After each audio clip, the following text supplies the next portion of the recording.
This is the TOSHIBA Toaster Oven. It has 10 cooking features. It's got keep warm, rotisserie, convection, cookie, toast, bagel, pizza, bake, roast, and reheat. It comes with a tray, a rotisserie kit, the rack clamp, the rack, and a removable crumb tray.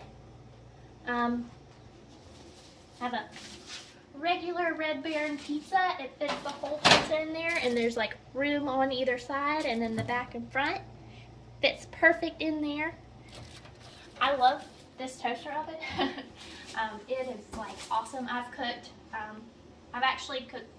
pizzas in there.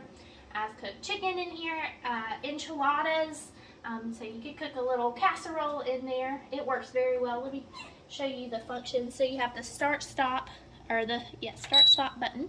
You can turn it on, and you can change the function. So we've got toast, bake, broil, pizza, cookies, defrost, reheat, rotisserie, keep warm, and convection.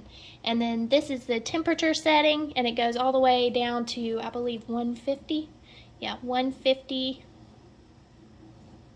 150, and it goes all the way up to 450. And then you have the time setting as well. And it goes by hours, minutes. Yes, but I love this toaster. It's really sleek. It looks really nice. It doesn't take up too much room on the counter, and it works absolutely perfect. Yeah, I couldn't recommend this toaster oven more.